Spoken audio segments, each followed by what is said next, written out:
ہم نے پہلے جنرلی جوڈیشل سسٹم کو ڈسکس کیا، اب تھوڑا سا پاکستانی کانٹیکسٹ ڈسکس کریں گے اور ٹائپس آف کورٹس کو تھوڑا ڈیٹیل میں دیکھیں گے، اور خاص طور پہ جو اسپیشل کورٹس ہیں اور پھر وہ کس طرح سے فنکشن کرتے ہیں، ان کی ایریا آف جورسڈکشن کیا ہے، اور کہاں پہ پھر اپیل کی جا سکتی ہے، اور فائنل لیول آف اپیل کہاں پہ ممکن ہے۔ تو سب سے پہلے کہ پاکستان میں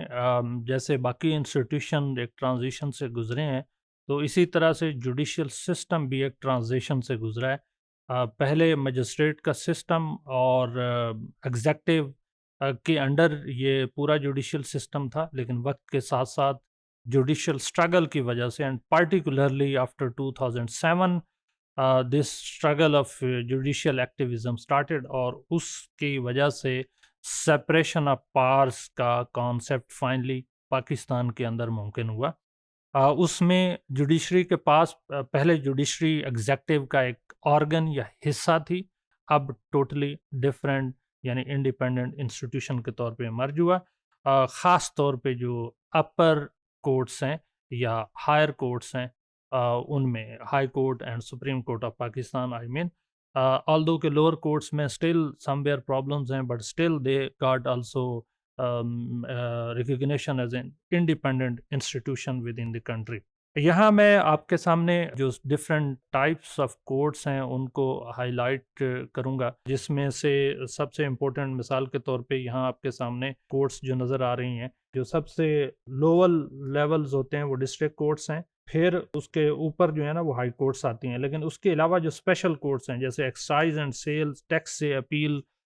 اینڈ ٹریبیونلز وغیرہ، تو یہ جتنے بھی ٹیکس کے افیئرز ہیں وہ یہاں پہ ڈسکس ہوتے ہیں۔ ڈرگ سے ریلیٹڈ ٹرانسپورٹیشن، ٹریفکنگ، یوز، اس کے ریلیٹڈ افیئرز ڈرگ کورٹس میں جاتے ہیں۔ اسی طرح بینکنگ کورٹس کے اندر جو بینک سے ریلیٹڈ افیئرز ہیں وہ جاتے ہیں۔ کرمنل کورٹس میں جیسے کہ میں نے آلریڈی بولا کہ ڈسٹرکٹ کورٹس بھی شامل ہیں، ڈسٹرکٹ کورٹس میں باقی جو سول افیئرز ہیں وہ بھی جاتے ہیں، لیکن کرمنل جو کیسز ہیں وہ یہاں سے اوریجنیٹ ہوتے ہیں، اور جو اسپیشل کورٹس بنائی گئی ہیں کرمنل سے ہی ریلیٹڈ، ان میں سے اینٹی ٹیررزم کورٹس ہیں۔ ساتھ میں اسی طرح سے فیڈرل شریعت کورٹ ہے جو شریعہ سے ریلیٹڈ، کیونکہ پاکستان ایک آئیڈیالوجیکل کنٹری ہے، تو اس سے ریلیٹڈ جتنے یعنی شریعت سے یا اسلامک افیئر سے ریلیٹڈ، وہ فیملی کے بھی ہو سکتے ہیں، وہ سسٹم کے بارے میں ہو سکتے ہیں، تو وہ فیڈرل شریعت کورٹ میں جاتے ہیں۔ اس کے علاوہ اکاؤنٹیبلٹی کورٹس ہیں جس کو نیب کورٹس بھی کہتے ہیں، نیشنل اکاؤنٹیبلٹی بیورو کی کورٹس اپنی ہیں جس میں افیئرز جاتے ہیں۔ اس کے علاوہ سم اور ادر اسپیشل کورٹس بھی ہیں، جیسے ملٹری کورٹس ہیں، سرٹن ٹائپ آف اوفینسز کو ڈیل کرنے کے لیے جب ٹریڈیشنل جوڈیشل سسٹم ان افیکٹو ہوتا ہے تو اس کے لیے اسپیشل کورٹ بنائی جا سکتی ہیں۔ ان میں سے ایک اینٹی ٹیررزم کورٹ بھی ایک قسم کی اسپیشل کورٹ ہے، ملٹری کورٹس ہیں، اسپیشل ٹریبیونلز ہیں۔ لیکن یہ جتنے بھی افیئرز ہیں، یہاں سے جب کسی ایک انڈیویجول کو یا ایون آرگنائزیشنز کو یا کارپوریٹ سیکٹرز کو جتنی بھی پینالٹیز ہوتی ہیں تو وہ اپیلنٹ کورٹس میں جاتی ہیں۔ ان اپیلنٹس کورٹ میں ہر پروونس میں الگ اپیلنٹ کورٹ ہے، اس کو سپیریئر کورٹس بھی کہتے ہیں، جن میں سے فار ایگزامپل اسلام آباد ہائی کورٹ ہے، لاہور ہائی کورٹ ہے پنجاب پروونس کے لیے، سندھ ہائی کورٹ ہے، اسی طرح سے پشاور ہائی کورٹ ہے، اور بلوچستان ہائی کورٹ۔ تو یہاں کے ڈیسیجنز جو ہیں، اگر کوئی ایک انڈیویجول سیٹسفائیڈ نہیں ہے لوور کورٹ کے ڈیسیجن سے یا اسپیشل کورٹ کے ڈیسیجن سے، تو وہ ڈیسیجن کی اگینسٹ اپیل کر سکتے ہیں ہائی کورٹس پہ۔ اور ہائی کورٹس کے پاس سرٹن جورسڈکشن ایریاز ہیں جہاں آپ ڈائریکٹلی بھی سرٹن کیسز میں ڈائریکٹلی ہائی کورٹ میں اپیل کی جا سکتی ہے، خاص طور پہ فنڈامنٹل رائٹس سے ریلیٹڈ، اور ایون فنڈامنٹل رائٹس کی پروٹیکشن کے لیے سپریم کورٹ آف پاکستان میں بھی اپیل کی جا سکتی ہے۔ Supreme Court of Pakistan is the superior court, اور الٹیمیٹلی سارے decision Supreme Court of Pakistan میں جاتے ہیں۔ And once the Supreme Court of Pakistan gives the decision, صرف ریویو کی اپیل کی جا سکتی ہے سپریم کورٹ آف پاکستان میں۔ اس کے علاوہ اس کے ڈیسیجنز کو کسی کورٹ آف لا میں کہیں پہ بھی چیلنج نہیں کیا جا سکتا، کیونکہ یہ فائنل اتھارٹی ہے with in the judicial system of Pakistan. Supreme court میں ڈیسیجن کے اگینسٹ جب ریویو کی اپیل کی جاتی ہے تو اس کے لیے پہلے اگر سنگل بینچ کا کورٹ ہے تو پھر اسے ڈبل یا زیادہ آنریبل ججز اس میں ایڈ کر دیے جاتے ہیں تو وہ بڑا بینچ بن جاتا ہے۔ اور بعض اوقات فل کورٹ جو اگر کانسٹیٹیوشنل میٹر ہوں، اسپیشل میٹر ہوں ود ریفرنس ٹو دی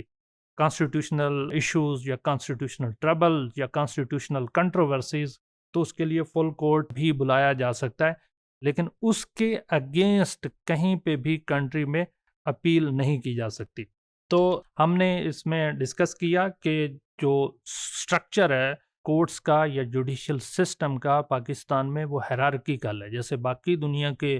بہت سارے ممالک میں ہے تو پاکستان میں بھی اسی طرح سے ہے،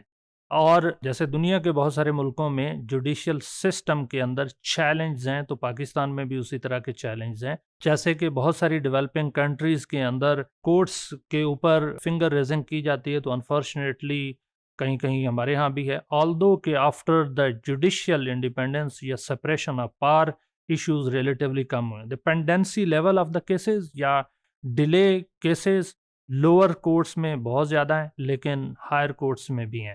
اور لوور کورٹس بھی اپنے طور پہ ظاہر اسٹرگل کر رہے ہیں کہ اس پینڈنسی کو، ڈیلے آف جسٹس کو اوور کم کیا جائے، لیکن ہائر کورٹس کے اندر خاص طور پہ ریلائزیشن ہے جو کہ پچھلے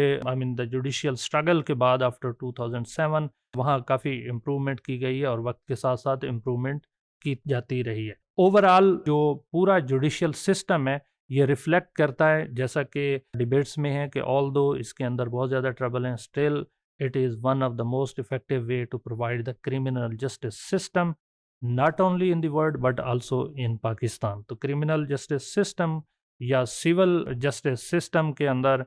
یا پراپرٹی سے ریلیٹڈ جتنے بھی افیئرز ہیں اس کو ڈیل کرنے کے لیے پورا جوڈیشیل سسٹم ڈیولپ کیا گیا throughout the world and similarly in Pakistan, and they are providing the some sort of criminal justice to the people of Pakistan۔